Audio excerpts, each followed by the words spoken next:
Kasih Tuhan, selamat malam sahabat-sahabat, selamat malam keluarga Allah dimanapun berada. Malam hari ini saudara, mari kita bersama-sama kita belajar kebenaran firman Allah dalam pemuritan pada malam hari ini saudara. Haleluya, puji Tuhan. Haleluya.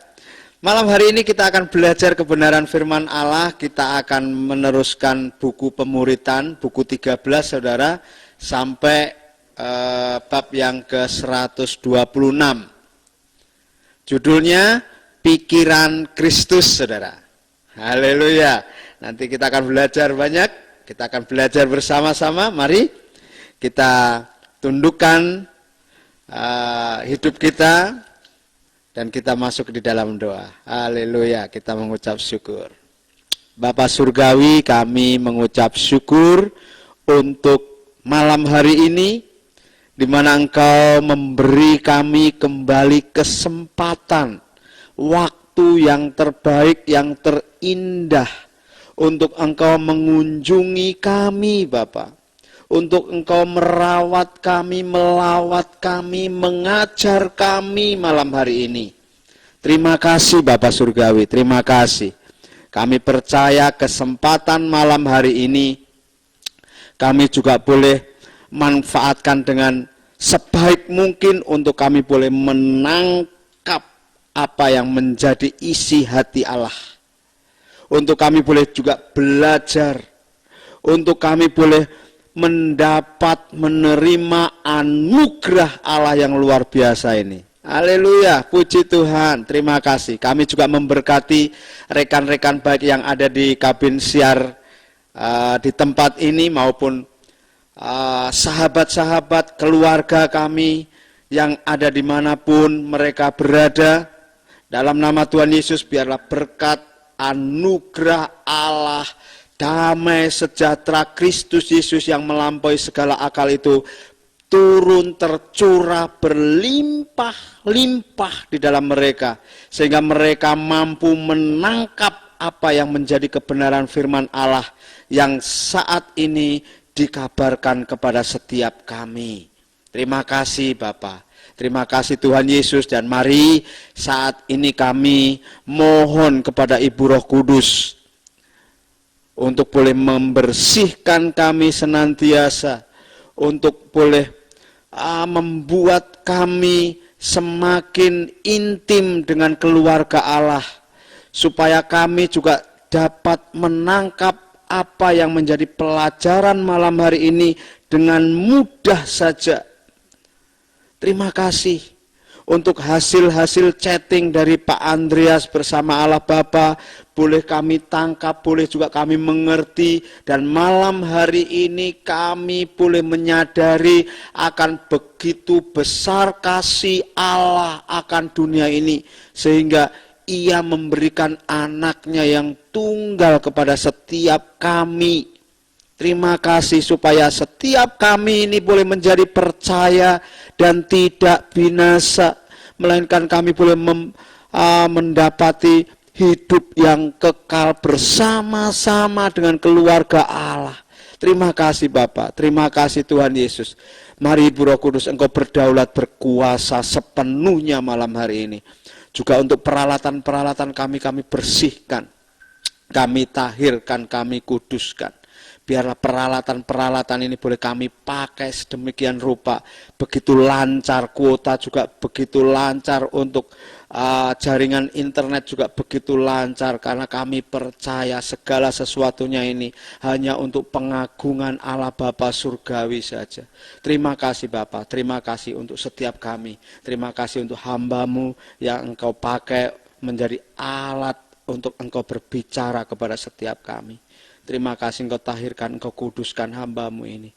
Di dalam nama Tuhan Yesus kami boleh berdoa mengucap syukur kepada Bapa Surgawi.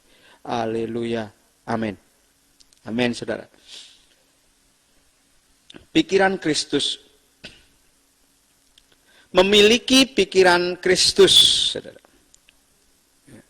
Setelah dilahirkan baru oleh Roh Kudus, ya. Jadi Yang melahirkan baru siapa, saudara? Roh Kudus. Proses pelahiran baru itu seperti ini, saudara. Setiap orang yang mau membuka hatinya, mengundang Yesus Kristus masuk dalam hatinya sebagai Tuhan dan Juru Selamat dalam hidupnya, mengakui darah kudus Tuhan Yesus sebagai jalan pendamaian dirinya dengan Bapa Surgawi, dan darah kudus Tuhan Yesus telah menebus segala dosa dan pelanggaran kita, lalu kita dibaptis atau kita ditenggelamkan ke dalam air, lalu diangkat lagi. Nah, ternyata di alam rohnya kita itu sedang dilahirkan oleh Ibu Roh Kudus, saudara. Ya, tadi di alam materi kelihatannya seperti itu gitu. Tetapi ternyata di alam rohnya itu kita sedang dilahirkan, proses kelahiran oleh Ibu Roh Kudus gitu. Ya. Seperti mama kita melahirkan waktu mungkin berapa tahun yang lewat gitu ya. Seperti itu juga lah Roh Kudus boleh melahirkan kita secara roh, saudara. Ya. Jadi benar-benar kita itu dilahirkan baru, jadi dilahirkan gitu, bukan hanya sekedar tenggelam ke dalam air diangkat lagi, enggak. Dimatikan lalu dibangkitkan gitu ya. Itu dilahirkan, dan Ibu Roh Kuduslah yang melahirkan kita secara roh. Ya. Maka Roh Kudus ini benar-benar mami kita, ibu kita. Tidak bisa disangkali lagi, saudara. Setiap orang yang percaya, setiap anak-anak Allah yang terhisap di dalam tubuh Kristus, semuanya ini sudah dilahirkan atau melalui proses kelahiran dari Ibu Roh Kudus, saudara. Ya. Walaupun mungkin ada satu kasus belum dibaptis, tetapi memang secara materi gitu, tetapi memang sudah mendapat anugerah kelahiran gitu, saudara. Tanpa disadari ternyata sudah, ternyata waktu saya mengucapkan mengundang Yesus apa itu sudah dilahirkan baru ternyata. Nah, seperti itu, saudara, ya. Dan roh seseorang menerima roh Tuhan Yesus, maka proses selanjutnya adalah apa, saudara? Perubahan alam pikirannya sebagai manusia duniawi harus diubah dengan pikiran Kristus. Nah, ini yang menolong Roh Kudus, Ibu. Tetapi kita juga memiliki bagian di dalam proses ini, yaitu apa? Menyerahkan kedaulatan hidup kita kepada Roh Kudus. Tanpa itu Roh Kudus nggak mau bekerja atau nggak bisa bekerja. Kenapa? Karena hidup kita masih kekeh, kokoh, kita kuasai. Sedangkan kekuasaan kita otomatis kita ini daging, saudara. Karena kita keturunan daging, ya. Jadi pikiran-pikiran kita itu pikiran-pikiran daging. Sebaik apapun pikiran kita, kalau sumbernya dari kita itu daging, saudara. Dari manusia kita ini daging. Ya. Jadi seharusnya kita memiliki bagian menyerahkan hidup kita, menyerahkan pikiran kita, dan memberikan kekuasaan penuh kepada Ibu Roh Kudus. Ini bagian kita.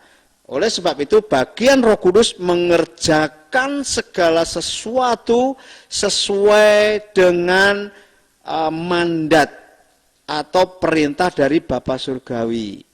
Itulah, saudara, ya. Haleluya, baca ayatnya dulu. 1 Korintus 2 ayat 14-16. Tetapi manusia duniawi tidak menerima apa yang berasal dari Roh Allah. Karena hal itu baginya adalah suatu kebodohan. Dan ia tidak dapat memahaminya. Sebab hal itu hanya dapat dinilai secara rohani. Tetapi manusia rohani menilai segala sesuatu, tetapi ia sendiri tidak dinilai oleh orang lain. Sebab siapakah yang mengetahui pikiran Tuhan, sehingga ia dapat menasehati dia? Tetapi kami memiliki pikiran Kristus, saudara. Ini Paulus waktu itu memberi memberi surat kepada jemaat-jemaat di Korintus, saudara. Ya. Jadi jemaat-jemaat di Korintus diajar oleh Paulus bahwa segala sesuatu yang berasal dari manusia duniawi itu pasti tidak menerima apa yang berasal dari Roh Allah, menolak gitu loh. Ya, saudara ya. Karena menurut mereka, menurut manusia-manusia duniawi itu suatu kebodohan. Ya. Wah, sok rohanilah kamu gitu. Enggak lah kalau enggak pakai pikiran atau otak, wah itu enggak enggak afdol lah gitu ya. Jadi berpikir sendiri bagaimana trial and error itu ya. Mencoba dan mencoba terus gitu. Kira-kira seperti itu, Saudara. Matius 16 ayat 21 sampai 23. Sejak waktu itu Yesus mulai menyatakan kepada murid-muridnya bahwa ia harus pergi ke Yerusalem dan menanggung banyak penderitaan dari pihak tua-tua, imam-imam kepala, dan ahli-ahli Taurat, lalu dibunuh dan dibangkitkan pada hari ketiga. Tetapi Petrus menarik Yesus ke samping dan menegur dia, katanya, Tuhan, kiranya Allah menjauhkan hal itu. Hal itu sekali-kali takkan menimpa engkau. Maka Yesus berpaling dan berkata kepada Petrus, enyahlah iblis, engkau suatu batu sandungan bagiku. Sebab engkau bukan memikirkan apa yang dipikirkan Allah, melainkan apa yang dipikirkan manusia.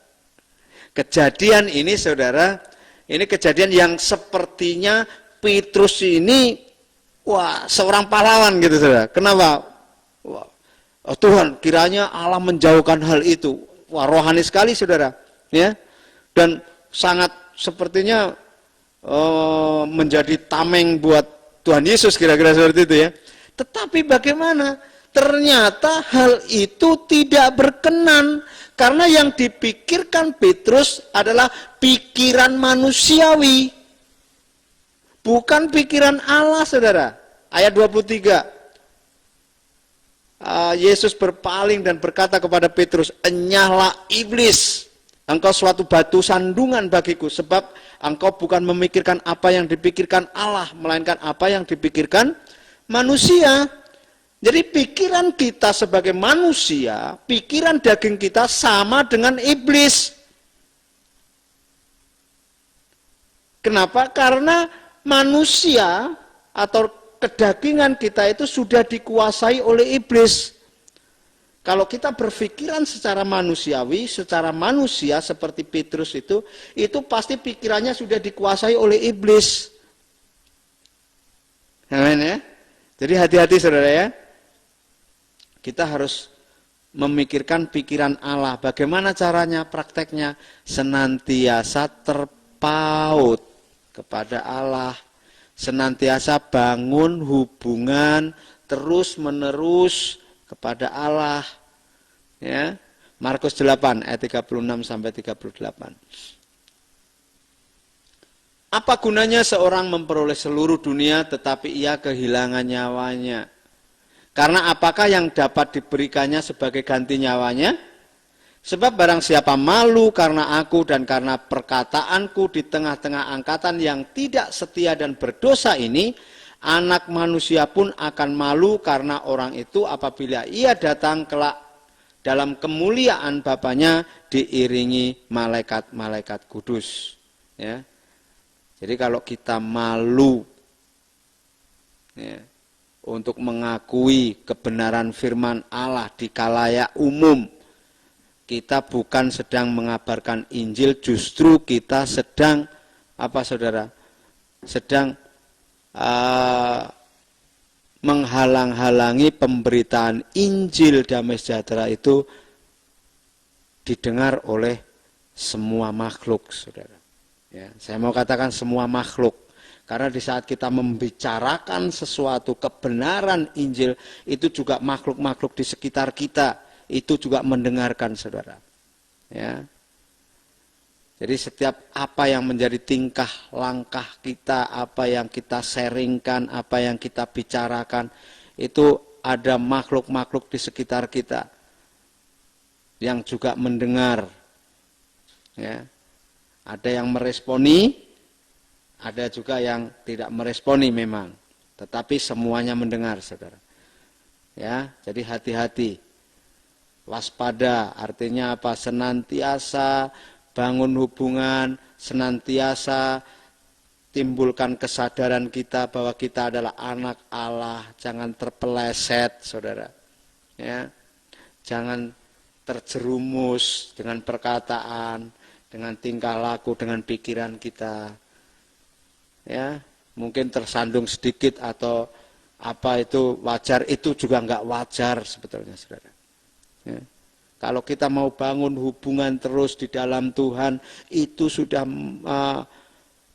tindakan yang enggak wajar. Kalau kita tersandung, kita terpeleset, kita terjerumus, itu enggak wajar, saudara. Justru yang wajar itu kita tetap bangun hubungan dan kita tetap bersama-sama dengan Tuhan Yesus duduk di sebelah kanan Allah Bapa. Ya. Bagaimana seorang dapat kehilangan nyawanya? Dengan menolak bergabung kembali dengan Tuhan Yesus. Karena hanya Allah Bapa dan Tuhan Yesus yang memiliki hidup dan yang memberi hidup semua makhluk ciptaannya melalui firman yang keluar dari mulut mereka. Hidup atau nyawa itu ada di dalam darah semua makhluk. Ya, saudara ya. Hidup atau nyawa itu ada di dalam darah semua makhluk. Nyawa manusia yang ada, yang hanya bertahan tinggal dalam tubuh manusia sampai umur 120 tahun atau kurang itu, berarti menjadi haknya si iblis. Ya.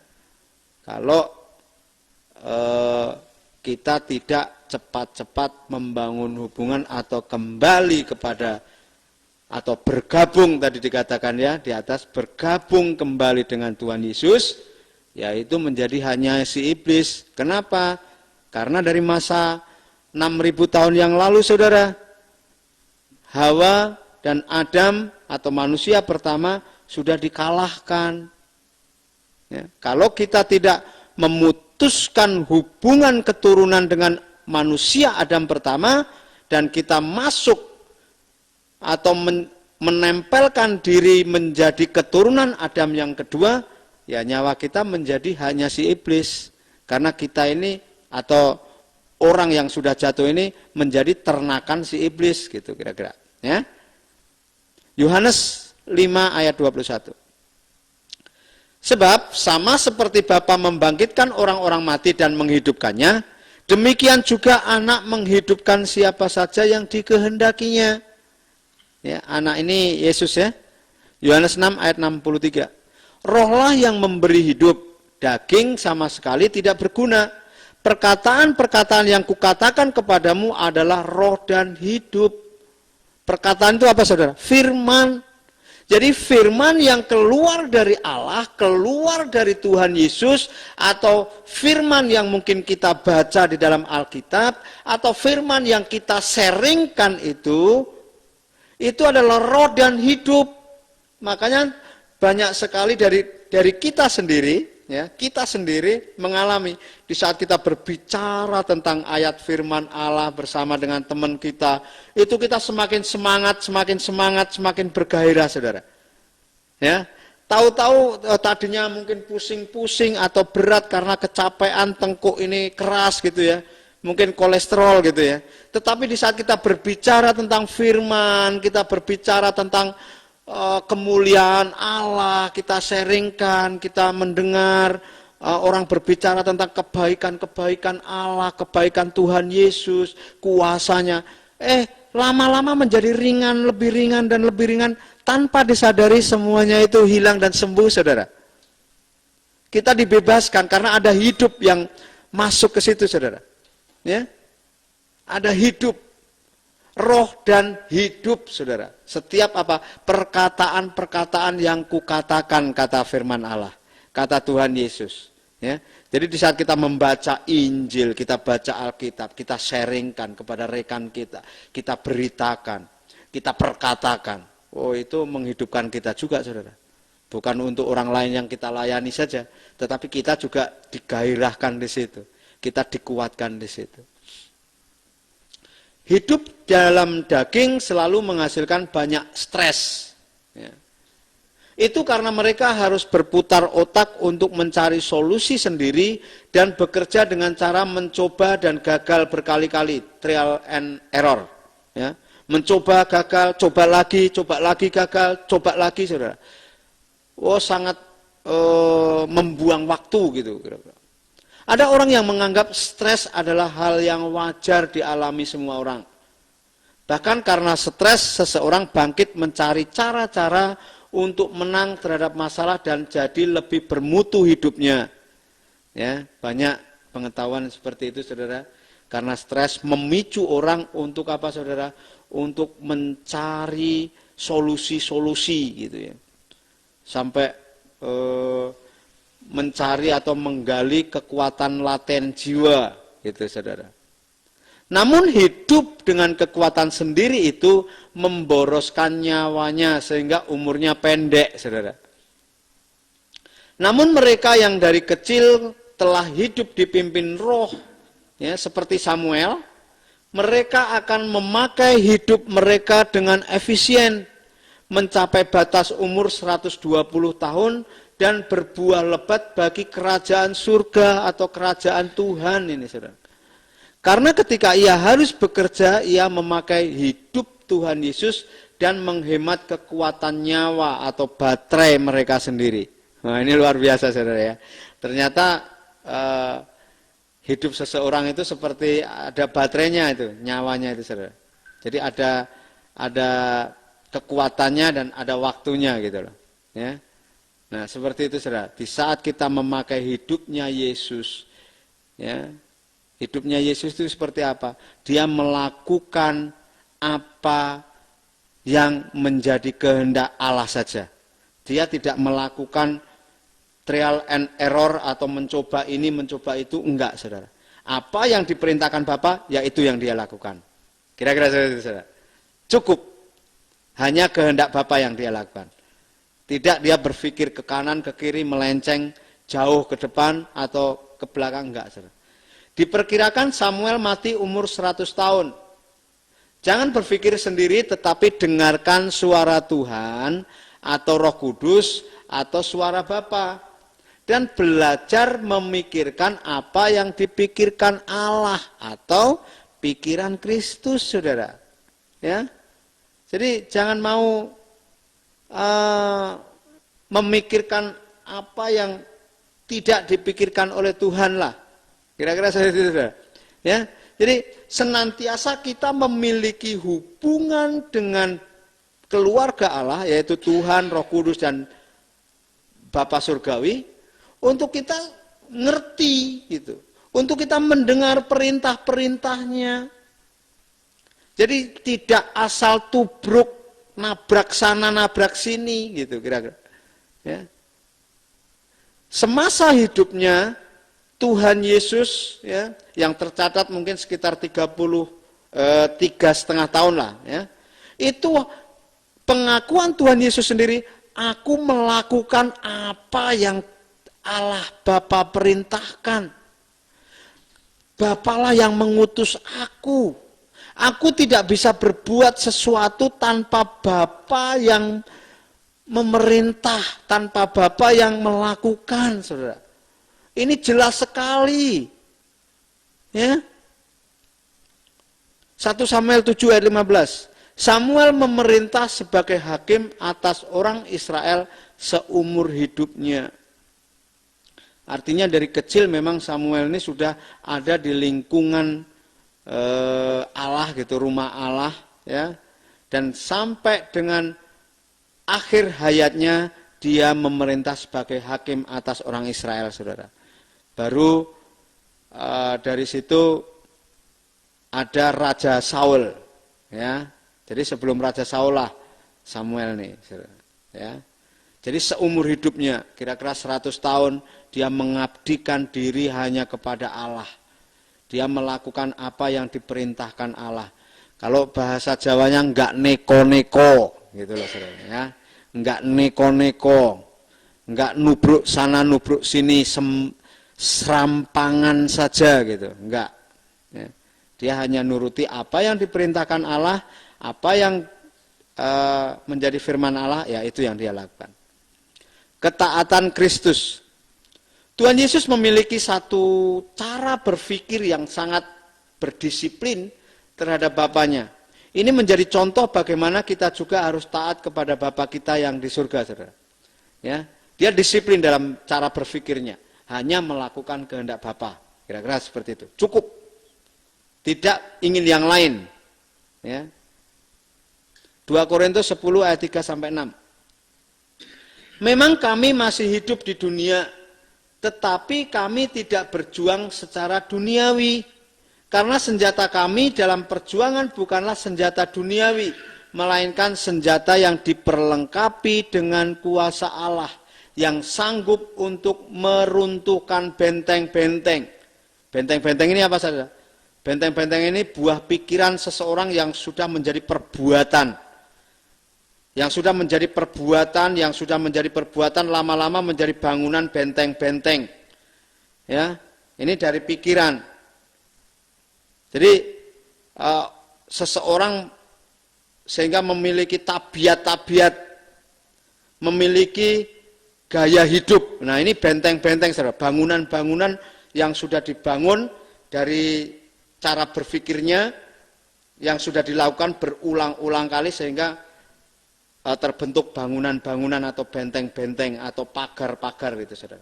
Ayat 5. Kami mematahkan setiap siasat orang dan merubuhkan setiap kubu yang dibangun oleh keangkuhan manusia untuk menentang pengenalan akan Allah. Ya. Dia sudah bangun kubu-kubu, saudara. Sudah bangun seperti tembok-tembok untuk melawan.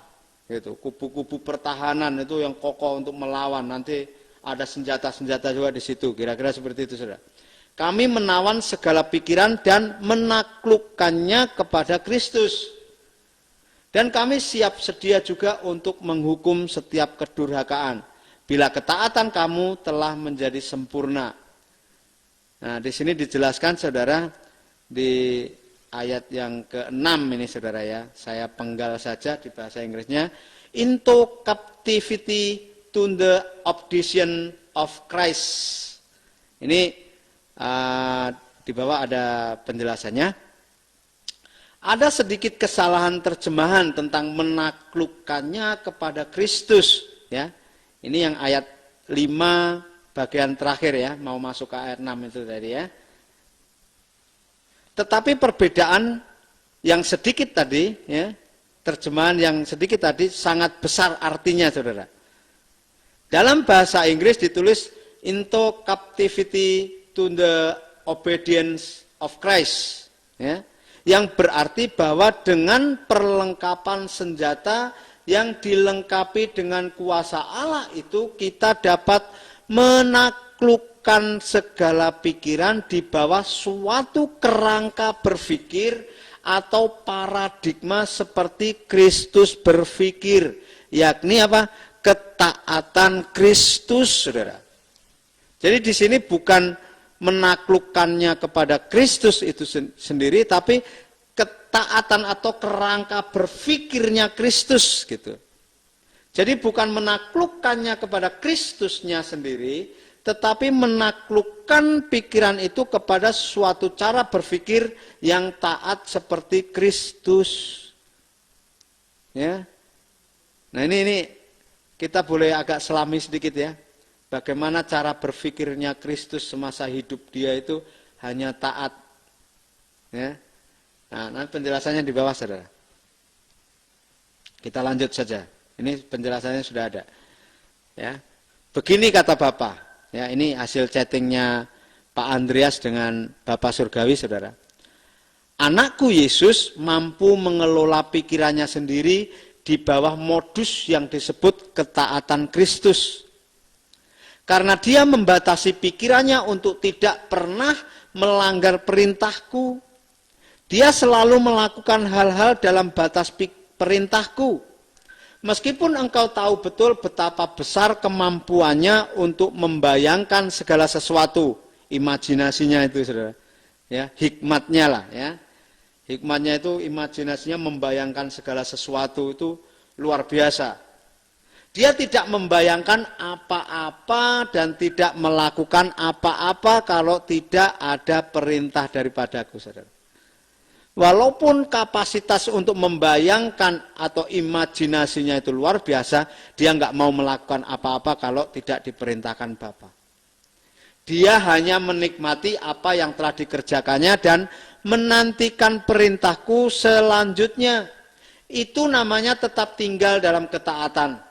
Dia menciptakan Lucifer hampir seperti dia. Luar biasa. Lucifer itu hampir seperti dia, saudara. Dengan kemampuan yang luas untuk membayangkan banyak hal. Seperti itulah kemampuan Lucifer, saudara. Juga dia bisa membayangkan banyak hal. Tetapi Lucifer tidak bisa membatasi diri untuk tinggal tetap di dalam perintah yang diberikan kepadanya. Setelah selesai tugasnya membangun surga dengan indah, dia membayangkan bagaimana caranya agar beroleh pujian. Itu yang membuat dia keluar dari ketaatan. Dan dia dilemparkan ke bumi beserta anak buahnya. Itulah perbedaan antara Kristus dan Lucifer, saudara. Walaupun Lucifer itu kemampuannya luar biasa, tetapi dalam segi ketaatan dia tidak bisa mempertahankan ketaatannya, saudara.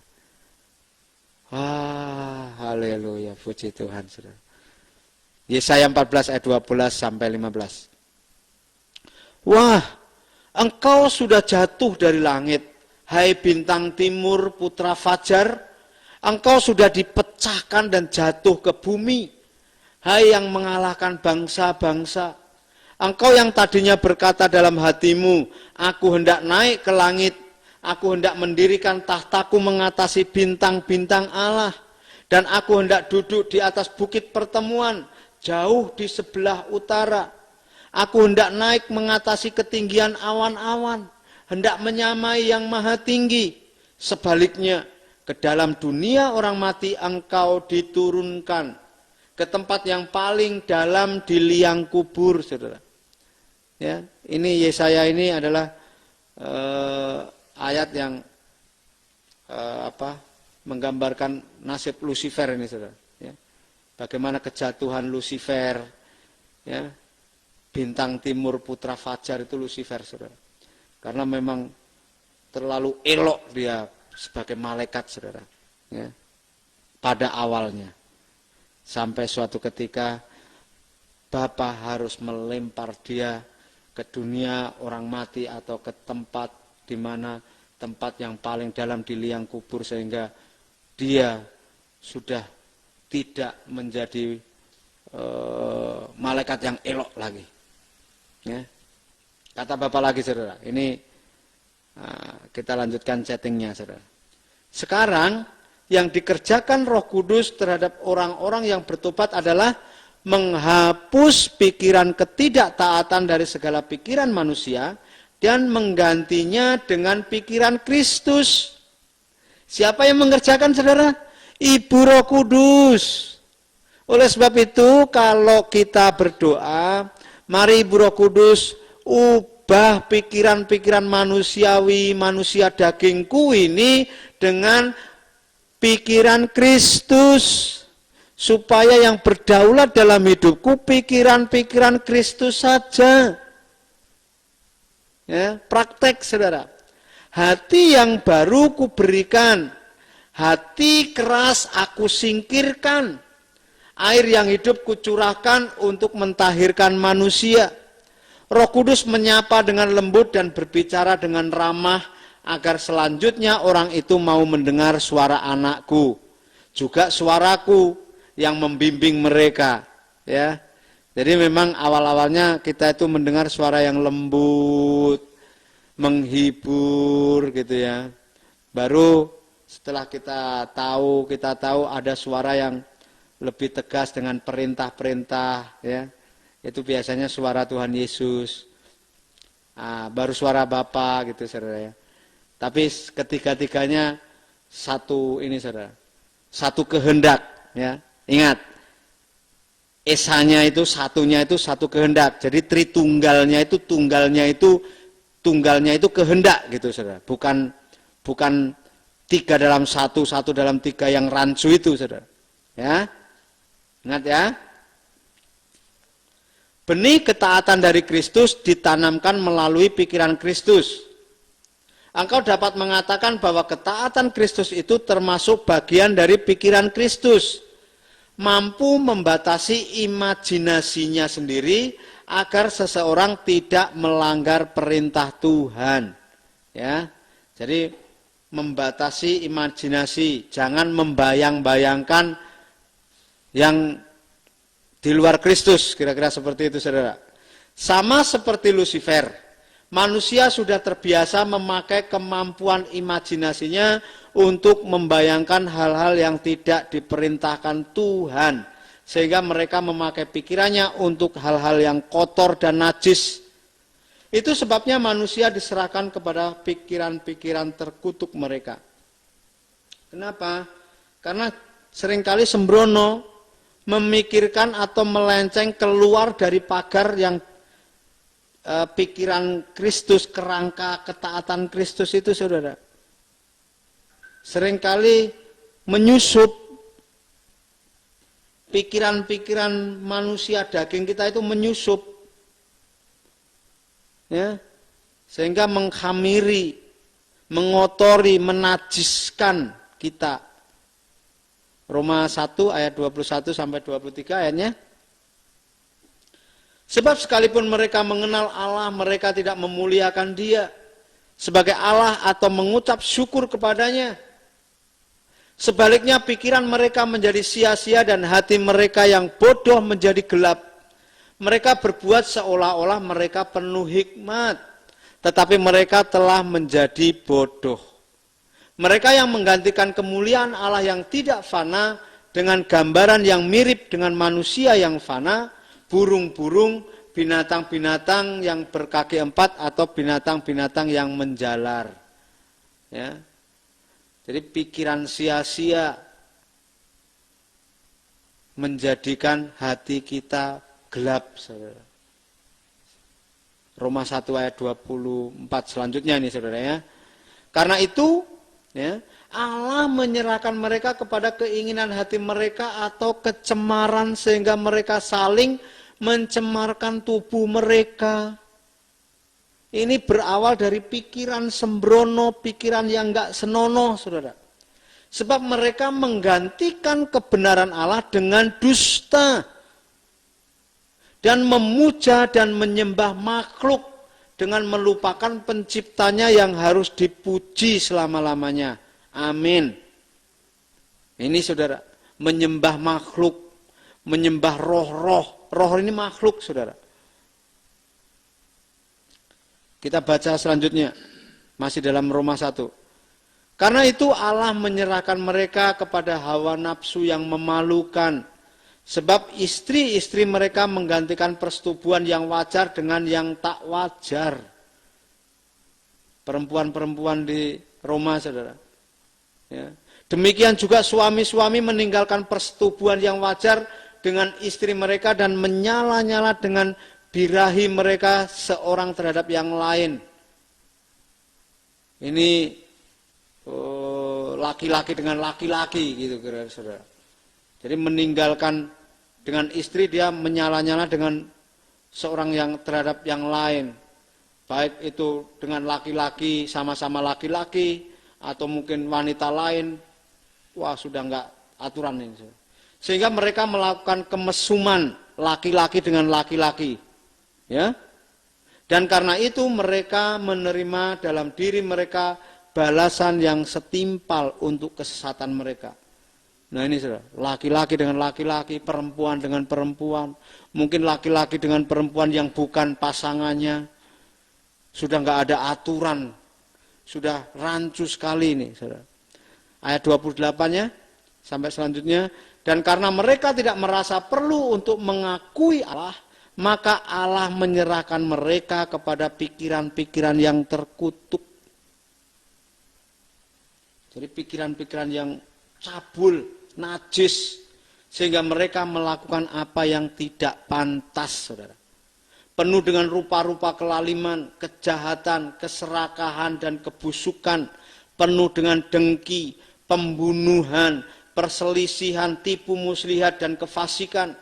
Mereka adalah pengumpat, pemfitnah, pembenci Allah, kurang ajar, congkak, sombong, pandai dalam kejahatan, tidak taat kepada orang tua. Tidak ada harganya lagi menghormati orang tua, saudara.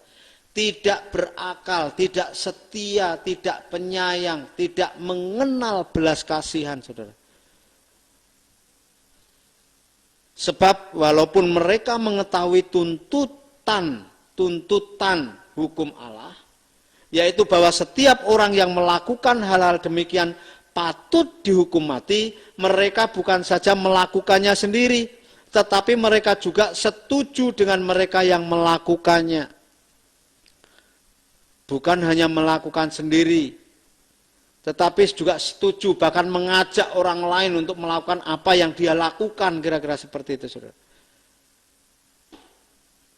Dia tidak tahu, ya, atau dia tidak menyadari. Dia mungkin mengetahui tuntutan hukum Allah, harus dihukum mati, tetapi dia tidak menyadari. Dan dia tidak mengakui Allah, mengakui keagungan, kemuliaan Allah, otoritas Allah, kedaulatan Allah, pemerintahan Allah, saudara. Wah, jauh sekali dari pikiran Kristus ini, saudara. Khayal dan keinginan. Jadi kuasai kemampuan berkhayal kita, jangan menghayalkan hal-hal yang tidak diperintahkan oleh Tuhan Yesus. Jadi sebetulnya berkhayal boleh, saudara, tapi apa yang ditaruh oleh Tuhan gitu loh, kira-kira. Ya, membayangkan gitu loh, membayangkan atau berhikmat, tetapi hikmat itu yang diperintahkan oleh Tuhan Yesus, Allah Bapa dan Ibu Roh Kudus, saudara. Dengan demikian kita juga membatasi diri untuk tidak melakukan apa Tuhan Yesus tidak lakukan. Jadi apa yang Tuhan Yesus nggak lakukan, ya kita nggak lakukan. Kalau kita menginginkan sesuatu, kita akan mulai berkhayal. Sebaliknya juga, bila kita berkhayal tentang sesuatu, maka bangkitlah keinginan yang menguasai tindakan kita selanjutnya. Ya. Biasanya khayalan dibangkitkan karena menonton suatu contoh perbuatan orang lain, film, majalah atau bacaan, atau cerita orang lain. Jadi berhati-hati dengan khayalan di dalam pikiran kita. Saudara yang dikasihi Tuhan, khayalan itu bisa menyenangkan Allah kalau kita sesuai dengan perintah Allah atau hikmat. Tetapi khayalan akan menjerumuskan kita kalau kita tidak menempel sama Tuhan. Kita tidak memiliki pikiran Tuhan. Kita tidak menyerahkan hidup kita kepada Tuhan. Nah, biasanya ini prakteknya, saudara, kita nonton film, apalagi di Facebook itu, saudara, ya, YouTube, wah, di internet ini sudah banyak sekali, ya, adegan-adegan, baik itu mungkin hanya suatu adegan film atau mungkin memang perbuatan yang sesungguhnya terekam oleh kamera gitu, saudara, yang tidak senonoh, mungkin perkelahian, mungkin perampokan, mungkin pembegalan, mungkin percabulan, saudara. Hati-hati sekali, saudara. Mungkin adik-adik kita atau anak-anak kita. Mari mulai Kita kontrol diri kita kontrol anak kita serahkan sama Ibu Roh Kudus, saudara, supaya ada alarm-alarm dalam hidup kita, ya, yang memang diberikan oleh Ibu Roh Kudus. Kalau sudah mulai melenceng atau melangkah ke hal yang tidak benar, itu bunyi alarmnya, saudara. Ya. Senantiasa mari berikan otoritas kepada Ibu Roh Kudus, kepada Mami Roh Kudus, untuk berkuasa dalam hidup kita, dalam pikiran kita, membersihkan kita terus menerus, ya. 1 Yohanes 2 ayat 16. Sebab semua yang ada di dalam dunia, yaitu keinginan daging dan keinginan mata serta keangkuhan hidup, bukanlah berasal dari Bapa, melainkan dari dunia, saudara. Keinginan daging, keinginan mata, keangkuhan hidup, sembrono, itu dari dunia, bukan dari Bapa. Hati-hati, saudara. Ingat, ya. Kejadian 3 ayat 4-6. Tetapi ular itu berkata kepada perempuan itu, sekali-kali kamu tidak akan mati, tetapi Allah mengetahui bahwa pada waktu kamu memakannya, matamu akan terbuka dan kamu akan menjadi seperti Allah, tahu tentang yang baik dan yang jahat. Perempuan itu melihat bahwa buah pohon itu baik untuk dimakan dan sedap kelihatannya. Lagi pula pohon itu menarik hatinya karena memberi pengertian. Lalu ia mengambil dari buahnya dan dimakannya dan diberikannya juga kepada suaminya yang bersama-sama dengan dia, dan suaminya pun memakannya. Awalnya melihat, ya, baru tertarik hatinya si Hawa. Sehingga ada keinginan-keinginan yang lain. Terus itu memicu keinginan yang lain terus menerus, saudara. Dari melihat dan tertarik hatinya itu, saudara. Ya. Tahu tidak bahwa menginginkan sesuatu yang bukan diperintahkan Tuhan adalah dosa. Iblis menjatuhkan Hawa dengan membangkitkan keinginan Hawa untuk memakan buah yang dilarang oleh Tuhan untuk dimakan. Ya. Jadi iblis hanya membangkitkan apa? Keinginan saja. Iblis nggak ikut makan, saudara. Ya. Iblis nggak ikut metik-metik gitu, nggak ikut. Dia hanya membangkitkan keinginan Hawa saja dengan melihat dengan matanya, oh itu elok kan, bagus kan. Itu aja sebetulnya. Yang melakukan semuanya Hawa. Hawa sendiri yang metik Hawa.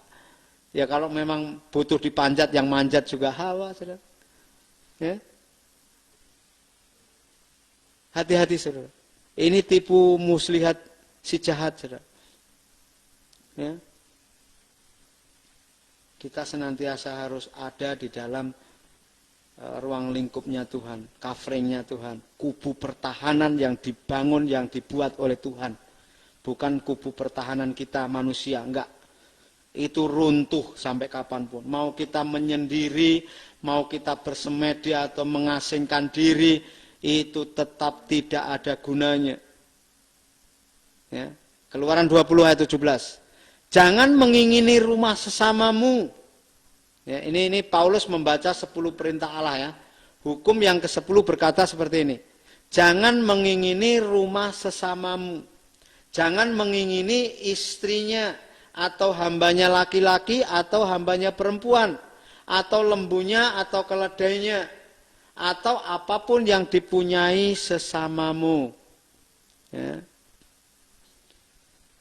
Dan Paulus kemudian menyimpulkan dengan ringkas bahwa menginginkan sesuatu itu adalah dosa. Hanya menginginkan, saudara. Belum merampas, belum apa. Tapi mengingini saja itu sudah dosa. Ya, Paulus menyimpulkan seperti itu, saudara. Nah, dijelaskan lagi dalam Roma 7 ayat 7. Ya, ini penjelasan Paulus. Di saat Paulus boleh membaca 10 perintah Allah itu, ya. Jika demikian, apakah yang hendak kita katakan? Apakah hukum Taurat itu dosa? Sekali-kali tidak. Sebaliknya justru oleh hukum Taurat aku telah mengenal dosa. Karena aku juga tidak tahu apa itu keinginan kalau hukum Taurat tidak mengatakan jangan mengingini. Jadi selama hukum Taurat nggak katakan jangan mengingini, merampas milik orang apa itu nggak tahu kalau itu dosa gitu loh, saudara. Tapi ternyata di saat Paulus melihat atau membaca jangan mengingini di ayat tadi, saudara ya, di hukum yang ke-10 tadi, Paulus ngerti, oh mengingini ini salah ternyata. Ya. Oh, kalau aku seperti ini keinginan ternyata. Gitu loh saudara ya. Kalau pikiranku seperti ini, oh ini keinginan ini. Nah, seperti itu saudara. Ya, yang bisa dipelajari oleh Paulus, dan Paulus menjelaskan kepada kita. Ya. Amsal 6 ayat 23 sampai 25. Karena perintah itu pelita dan ajaran itu cahaya dan teguran yang mendidik itu jalan kehidupan yang melindungi engkau terhadap perempuan jahat, terhadap kelicikan lidah perempuan asing. Janganlah menginginkan kecantikannya dan hatimu janganlah terpikat oleh bulu matanya. Ini ditulis oleh Amsal Salomo, saudara. Salomo sendiri ternyata pada dasarnya itu sudah ngerti gitu ya, sudah tahu bahwa wanita ini menjerat gitu. Ya. Coba kita baca saudara, bahwa tetapi terjerat juga gitu ya, bahkan tidak sedikit gitu ya, sampai 1000 gitu ya. Perempuan pada umumnya memang suka mempercantik dirinya supaya tetap menarik dan menyenangkan hati siapa saja yang melihatnya. Demikian pula tentunya laki-laki suka membuat dirinya mempesona. Tetapi Salomo berkata, ya, jangan mengingininya, jangan terpikat atau terpesona karenanya. Berlatihlah untuk tidak menginginkan apapun di dunia ini, termasuk cantiknya perempuan atau juga sebaliknya pesona laki-laki, kecuali Tuhan yang bilang itu adalah jodohmu. Nah ini patut di dalam Amsal ini patut dipakai saudara ya, jangan terpikat sama kecantikan wanita. Ya, walaupun si Salomo sendiri terpikat gitu, tapi kata-kata ini boleh kita pakai gitu. Janganlah mengingini kecantikan wanita. Kecantikan itu hanya daging saja gitu. Ya. Itu nanti umur 80 atau mungkin kalau kuat ya umur 60 aja deh. Itu mau laki-laki yang seganteng apapun, segagah apapun, atau perempuan secantik apapun, mungkin seindah apapun gitu saudara. Itu berubah nantinya. Nggak hakiki gitu, nggak terus kayak gitu saudara. Kalau kita hanya terpesona karena keinginan mata kita, menyesal kita saudara. Ya, itu nggak perlu gitu. Kira-kira seperti itu saudara. Kecuali di saat memang belum menikah dan Tuhan katakan itu jodohmu, itu perlu kita ini ya. Karena suami istri atau laki-laki perempuan kalau memang mau membangun rumah tangga harus saling memproses. Yang satu juga diproses dalam Tuhan, yang satunya juga diproses di dalam Tuhan. Nanti satunya itu di dalam pemerintahan Tuhan. Bukan satunya menurut laki-lakinya atau satunya itu menurut perempuannya, enggak. Semuanya dileburkan dan satunya itu perintah atau kedaulatan Tuhan di dalam satu rumah tangga, saudara. Ya, jangan, laki-laki harus lebih dominan. Nggak bisa karena kamu kurang pendidikan, perempuan yang harus dominan. Enggak, saudara. Semua dileburkan, masuk ke dalam hadirat Allah, masuk ke dalam kedaulatan Allah, masuk ke dalam otoritas Allah. Allah lah yang memerintah. Ya, sedikit ini tentang perjodohan. Ya. Melihat sesuatu yang cantik atau mempesona adalah menyenangkan hati. Itu tidak dilarang.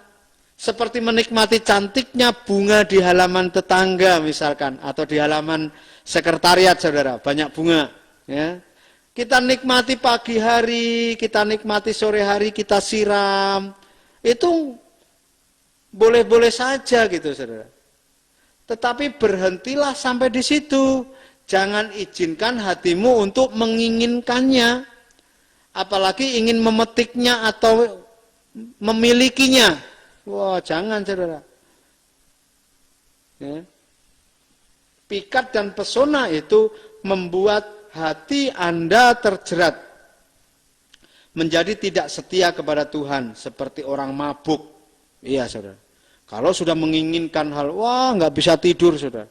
Kebayang-bayang saudara. Ya, misalkan pengen HP baru, ya, pengen HP baru yang terbaru gitu, size-nya yang terbaru lah, pokoknya aku nggak tahu lah itu apa gitu.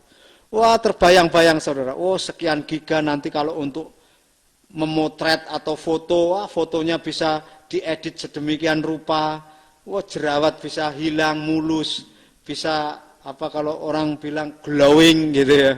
Wah saudara yang dikasih Tuhan, itu sampai nggak bisa tidur. Ini salah di hadapan Tuhan saudara. Wah sampai wah nanti diizinkan kredit kali ya gitu ya. Wah kan nggak dosa kalau kredit. Wah pokoknya bagaimana caranya membela diri untuk bisa mencapai keinginan itu deh gitu loh saudara ya. Wah itu nanti terjerumus. Wah tiba-tiba Tuhan kasih. Ada orang kirim uang lah, ada wah luar biasa terjerumusnya gitu saudara ya. Itu hanya awalnya keinginan satu barang saja atau keinginan kecil saja.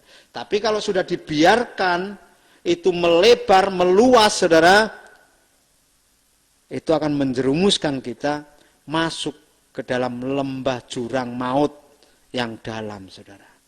Hati-hati ya. Seperti orang mabuk dikatakan di sini. 1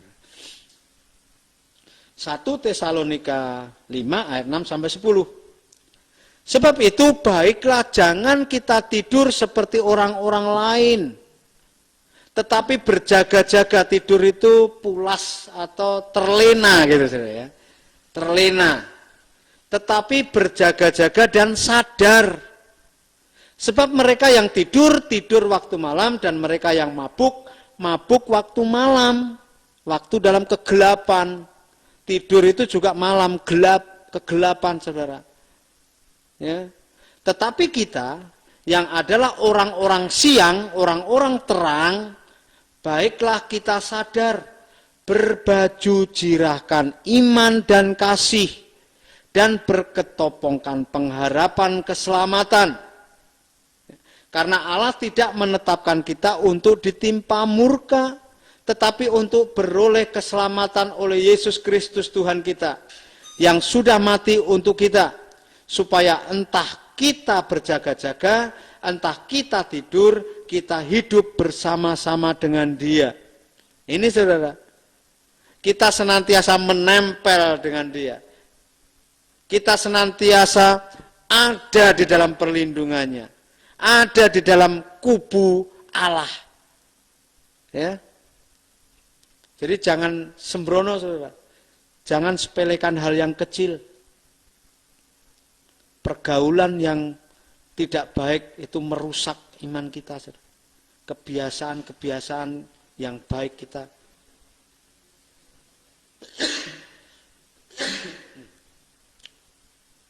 Mari. Mulai kita bangkit. Mulai kita sadar, mulai kita berjaga-jaga. Ya. Jangan mau kita mabuk dengan keinginan-keinginan kita. Cepat berhenti. Prakteknya kayak mana? Prakteknya langsung katakan, stop, hai pikiran, stop, hai keinginan. Dalam nama Tuhan Yesus, aku kembali kepada kerangka pikiran Kristus, yaitu ketaatan Kristus kepada Bapa Surgawi. Saat ini, semua keinginan-keinginan aku cuci bersih dengan air yang hidup, yaitu kuasa kebenaran firman Allah yang meluap-luap berlimpah-limpah dalam hidupku. Saat ini semua keinginan-keinginan dalam pikiranku, semuanya dicuci bersih, rontok saja. Amin. Nah, saudara, minta Ibu Roh Kudus bersihkan, sapu bersih Bu. Haleluya. Ya, praktek saudara.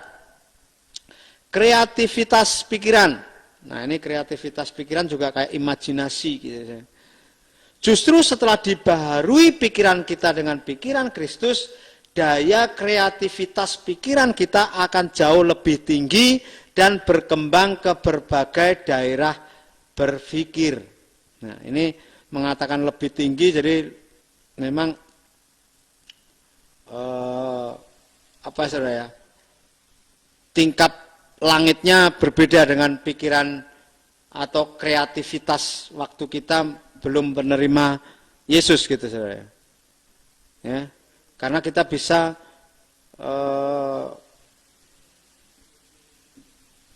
membuat kreativitas pikiran kita ini sesuai atau serupa dengan apa yang dipikirkan Kristus gitu saudara. Jadi hal-hal yang tidak terjangkau oleh dunia ini atau manusia dunia ini tiba-tiba ada aja dalam pikiran kita. Kenapa? Karena Kristus yang memiliki pikiran ini. Kira-kira seperti itu, saudara. Ya.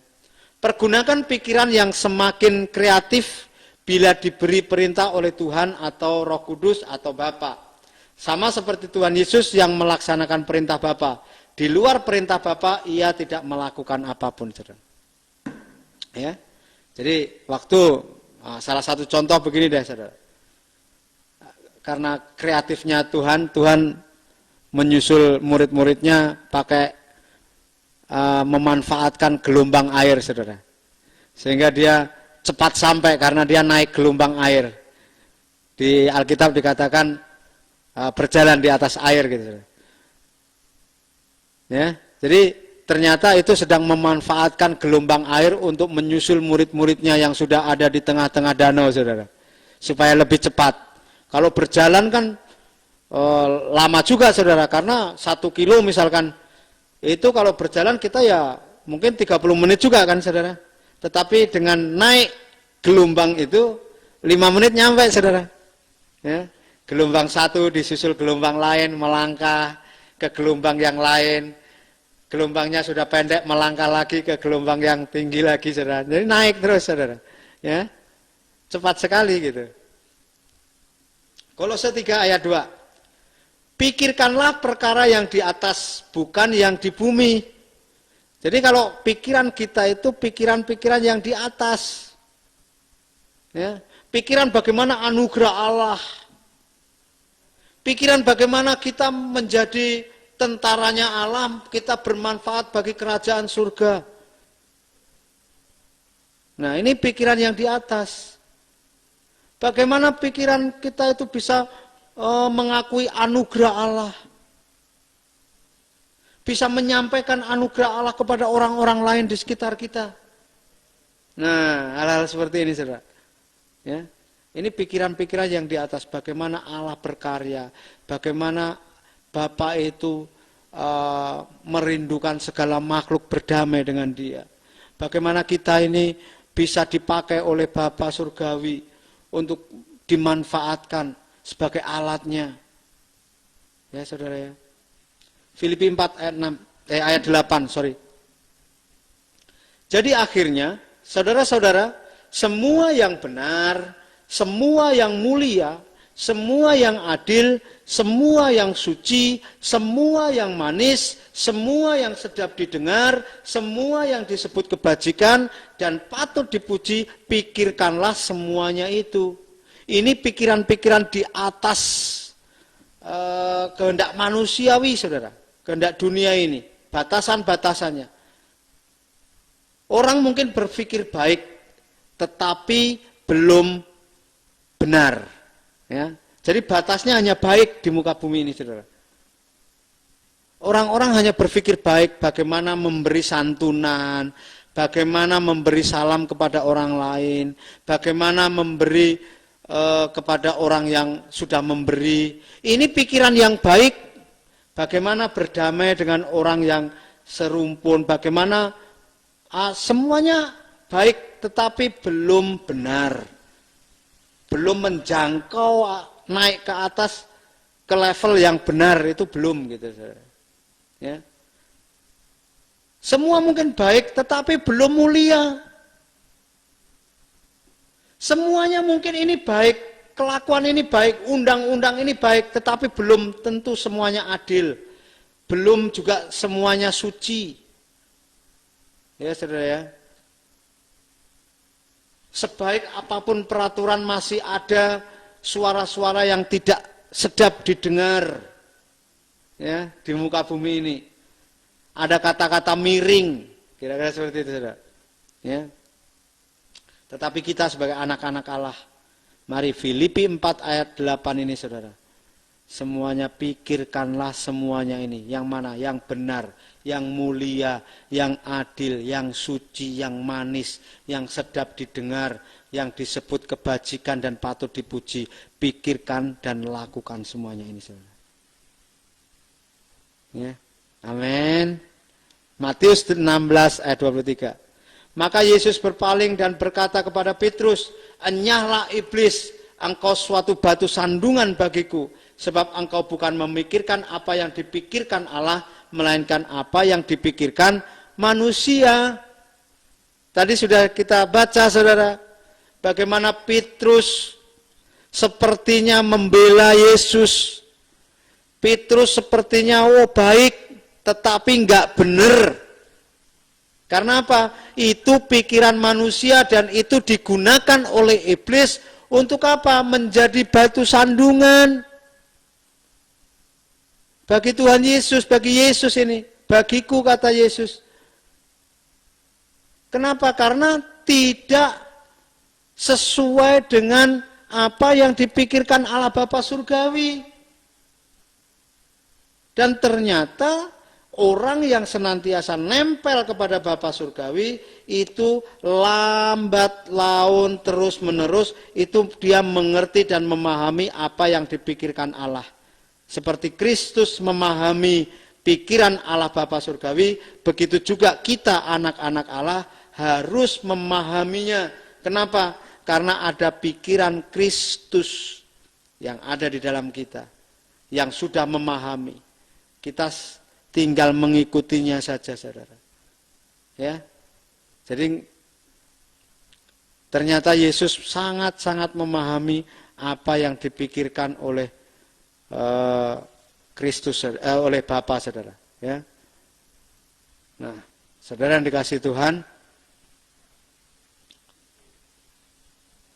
memikirkan apa yang dipikirkan Allah. Bagaimana itu dapat dilakukan oleh murid-murid Tuhan? Itu berarti kita harus bergaul dengan Allah Bapa dengan akrab. Dia akan memberitahu hal-hal yang kita tidak pernah ketahui. Sehingga kita tahu segala hal yang tersembunyi, baik di masa depan maupun di masa lampau, atau yang ada di tempat lain. Saudara. Betapa sering pikiran kita menjadi batu sandungan bagi Tuhan dalam menjalankan rencananya. Karena kita masih memikirkan apa yang dipikirkan manusia. Ini saudara, seringkali pikiran kita menjadi batu sandungan bagi Tuhan. Ya. Mari, mulai hari-hari ini, apalagi ini waktu kedatangan Tuhan sudah sangat singkat saudara ya. Sudah sangat-sangat singkat. Hari-hari ini mulai, ayo, cun kepada pikiran Kristus. Ya.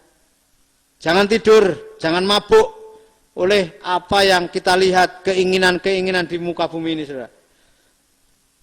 Ini ada satu kesaksian, saudara. Akan saya bacakan bagi saudara. Suatu hari ketika saya bercakap-cakap dengan Allah Bapa, ini kesaksian Pak Andreas ya. Saya hanya mendengar saja Bapa dan tiba-tiba dia berbicara kepada saya bahwa tanda dari sesuatu yang hidup adalah bahwa dia akan terus bertumbuh. Lalu Bapak bilang bahwa di surga segala sesuatu juga bertumbuh karena ada hidup. Taman-taman, tanaman-tanaman, semua bertumbuh. Juga para malaikat mengalami pertumbuhan. Bahkan Allah Bapa sendiri juga bertumbuh. ia bertumbuh di dalam hikmat tentunya. Saya menerima penjelasan ini dengan bertanya-tanya mengapa dia menceritakan ini kepada saya. Kurang lebih 6 bulan kemudian dalam tahun 2005 saya harus melayani Sarah. Seorang yang bertumbuh sangat tajam di dalam hal hikmat dari surga.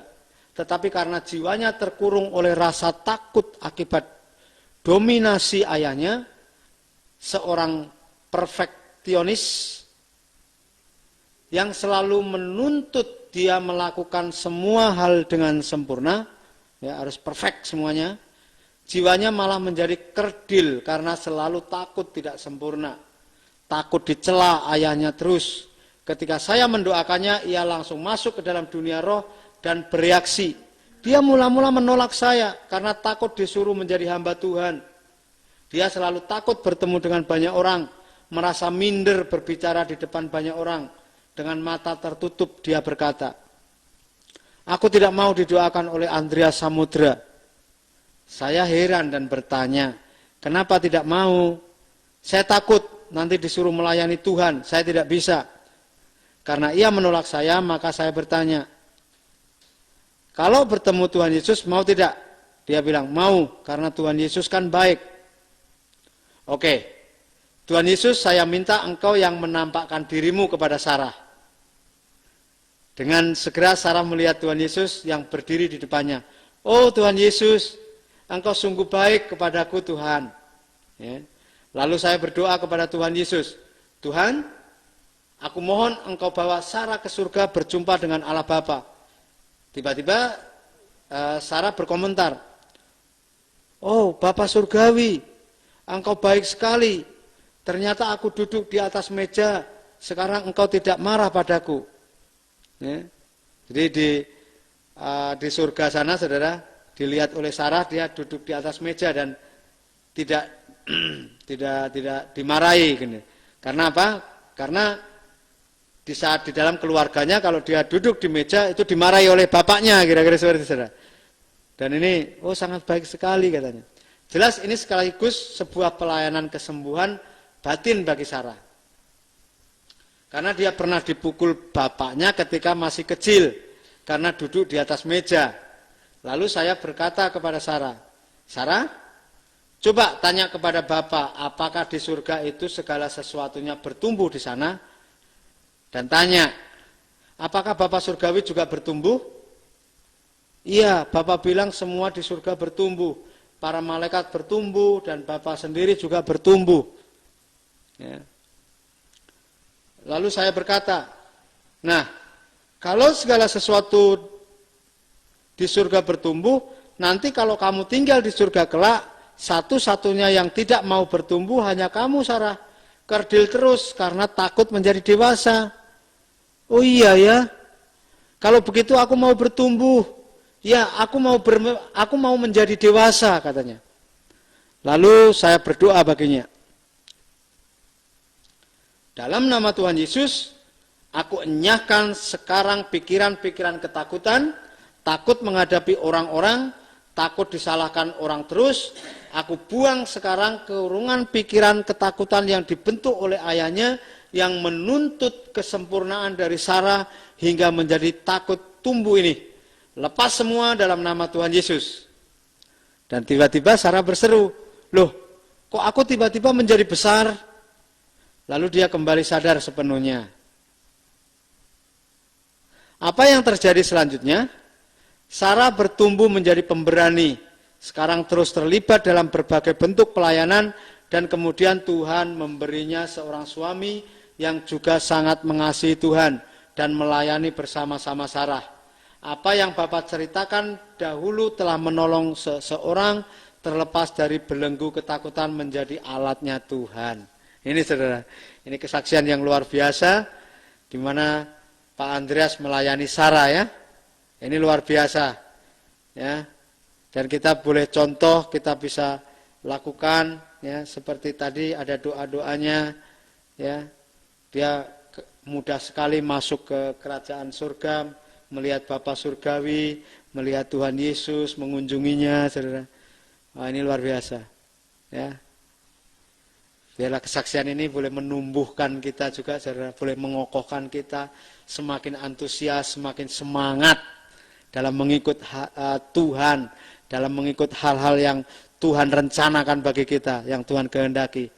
Apapun keadaan muka bumi ini, apapun keadaan lingkungan ini, tidak bisa memisahkan kita dari kasih Allah. Amin. Sahabat Kristus.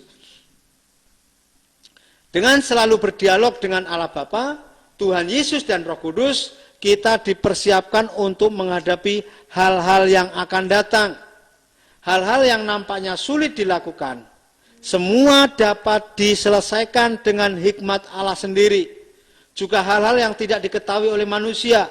Dia suka membuka rahasia-rahasia yang tertutup dan tersembunyi bagi anak ataupun sahabat-sahabatnya, saudara. Seringkali kami dalam menghadapi pelayanan, ya, menghadapi satu pelayanan gitu, saudara, kami nggak ngerti, ini apa sebetulnya ya? Terus apa yang harus kami lakukan gitu? Kami sudah nggak ngerti gitu. Roh apa yang kami hadapi ini? Beda sekali dan kuat sekali gitu. Kira-kira seperti itu. Atau sakit apa gitu. Tiba-tiba saja di saat kita ngomong, apa Roh Kudus? Mari Ibu, bantu kami. Tiba-tiba kita ngomong aja, lakukan ini. Dan mudah saja gitu, saudara. Dan bisa gitu. Ya. Ini kalau bukan tuntunan atau bukan Roh Kudus sendiri yang mengerjakan, ini nggak akan bisa. Bahkan kami sendiri heran gitu, saudara. Loh, kok bisa ya? Kok kita lakukan ini ya? Tiba-tiba aja, saudara. Dan kami percaya itu keluarga Allah sedang membackup, bahkan keluarga Allah lah yang sedang mengerjakan segalanya di dalam hidup kita, melalui kita. Jadi jangan takut, saudara. Saya kan belum ngerti, saya kan belum memahami, atau saya belum ini itu. Ketakutan itu akan membuat kita senantiasa kerdil. Akan membuat kita senantiasa stuck di situ, saudara. Mandek. Kita nggak bertumbuh di situ. Tapi ayo, di saat ada pelayanan dan pekerjaan Allah, lakukan, saudara. Karena memang Allah sendirilah yang mau mengerjakan di dalam hidup kita. Jadi jangan khawatir, jangan takut salah, jangan takut mendoakan orang nggak sembuh. Sembuh nggak sembuh itu Tuhan. Percayalah, saudara. Di saat Tuhan mau menyembuhkan, gampang sekali. Di saat Tuhan mau mengajar orang itu untuk mungkin nggak sembuh dulu atau ada batas waktunya, percayalah. Di saat kita melakukan dengan tulus, kita melakukan karena memang sesuai kehendak Tuhan, atas perintah Tuhan, lakukan saja. Jangan ada kekhawatiran, jangan ada ketakutan. Amin. Markus 4 ayat 21 sampai dengan 23. Lalu Yesus berkata kepada mereka, orang membawa pelita bukan supaya ditempatkan di bawah gantang atau di bawah tempat tidur, melainkan supaya ditaruh di atas kaki dian. Sebab tidak ada sesuatu yang tersembunyi yang tidak akan dinyatakan, dan tidak ada sesuatu yang rahasia yang tidak akan tersingkap. Barang siapa mempunyai telinga untuk mendengar, hendaklah ia mendengar. Apa yang tersembunyi akan dinyatakan. Apa yang menjadi suatu rahasia selama ini, pasti di dalam Tuhan disingkapkan, saudara. Kalau kita senantiasa ada di dalam perlindungan Allah, kita ada di dalam penyatuan dengan Allah, di dalam hadirat Allah, di dalam pekerjaan Allah, segala sesuatu itu dinyatakan dan disingkapkan bagi kita, saudara. Ngerti saja kita. Yohanes 15 ayat 15. Aku tidak menyebut kamu lagi hamba, sebab hamba tidak tahu apa yang diperbuat oleh tuannya. Tetapi aku menyebut kamu sahabat, karena aku telah memberitahukan kepada kamu segala sesuatu yang telah kudengar dari Bapakku. Kita menjadi sahabat, menjadi teman curhat bagi Tuhan Yesus. Ya. Tuhan Yesus mau ngobrol sama kita. Tuhan Yesus mau berbagi dengan kita. Apa yang didengarnya dari Bapa disampaikan kepada kita. Ya, walaupun toh kadang Bapa sendiri juga berbicara kepada kita. Bahkan Ibu Roh Kudus juga menyampaikan apa yang Bapa omongin disampaikan kepada kita, juga kadang bisa melalui Ibu Roh Kudus, saudara. Ya, jadi keluarga ini memang benar-benar satu kehendak. Ya, keluarga Allah ini, Allah Bapa, Tuhan Yesus dan Roh Kudus ini satu kehendak, memang benar-benar satu gitu dalam kehendaknya. Ya, Dia mengangkat kita sebagai sahabat. Dia selalu mau share, mau berbagi, mau ngobrol. Semua yang dia pikirkan kepada kita, saudara. Jadi luar biasa. Berhentilah menghabiskan waktu berpanjang-panjang mengumbar semua kebutuhanmu dan pikiran Anda panjang lebar kepada Dia dalam doa-doamu. Kadang kita kalau berdoa, kalau nggak panjang, nggak afdal, saudara.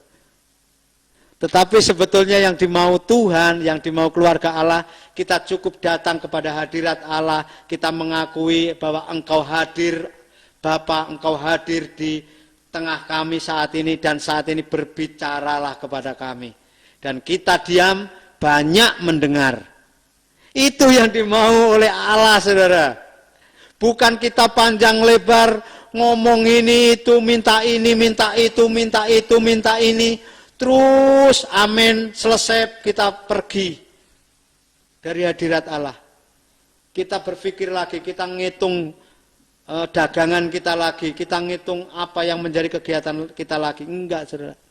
Kita hanya mengucap syukur, kita mengakui kehadirannya, kita mengakui kedatangannya, kita mengakui kemurahannya, dan saat ini biarlah Allah berbicara kepada kita. Saya lanjut. Tetapi sebaliknya lebih banyak waktu mendengarkan pikiran-pikiran Dia dan hargai persahabatan ini selama-lamanya. Persahabatan dengan Tuhan ini.